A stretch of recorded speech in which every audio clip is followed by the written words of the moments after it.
ಧರ್ಮೇಂದ್ರ ಪ್ರಧಾನ್ ರಾಜೀನಾಮೆಗೆ ಕ್ಯಾಂಪ್ ಸಂಘ ಸಂತಸ ವ್ಯಕ್ತಪಡಿಸಿದೆ.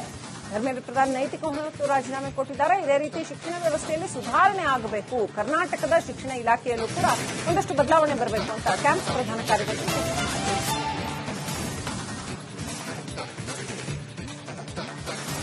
ಧರ್ಮೇಂದ್ರ ಪ್ರಧಾನ್ ರಾಜೀನಾಮೆ ಕೊಟ್ಟಿರ್ತಕ್ಕಂಥದ್ದು ಎಲ್ಲೋ ಒಂದು ಕಡೆ ಆರೋಗ್ಯವಾದ ಬೆಳವಣಿಗೆ. ಇದು ಆ ಮಕ್ಕಳ ಹೋರಾಟಕ್ಕೆ ನ್ಯಾಯ ಸಿಕ್ಕದಂಗಾಗಿದೆ.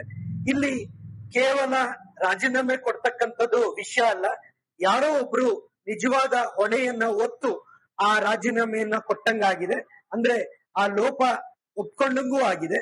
ಈ ಲೋಪಗಳು ಮುಂದೆ ಆಗದೆ ಇರೋ ರೀತಿಯಲ್ಲಿ ಆ ಮಿನಿಸ್ಟ್ರಿ ಆ ಒಂದು ಕ್ರಮಗಳನ್ನ ಮುಂದೆ ಬರತಕ್ಕಂಥವ್ರು ತೆಗೆದುಕೊಬೇಕಾಗತ್ತೆ. ಇದರ ಜೊತೆ ಎಲ್ಲಾ ರಾಜ್ಯಗಳು, ಎಲ್ಲಾ ಸರ್ಕಾರಗಳು ಕೂಡ ಮಕ್ಕಳ ವಿಷಯ ಬಂದಾಗ, ಅವರ ಪರೀಕ್ಷೆಯ ವಿಷಯ ಬಂದಾಗ ಯಾವುದೇ ರಾಜಕೀಯ ಇಲ್ಲದೆ ಮತ್ತೆ ಅವರ ಮನಸ್ಸಿನ ಮೇಲೆ ಪರಿಣಾಮ ಬೀಳದೆ ಇರೋ ರೀತಿಯಲ್ಲಿ ಪರೀಕ್ಷೆಗಳನ್ನ ಕಂಡಕ್ಟ್ ಮಾಡಬೇಕು.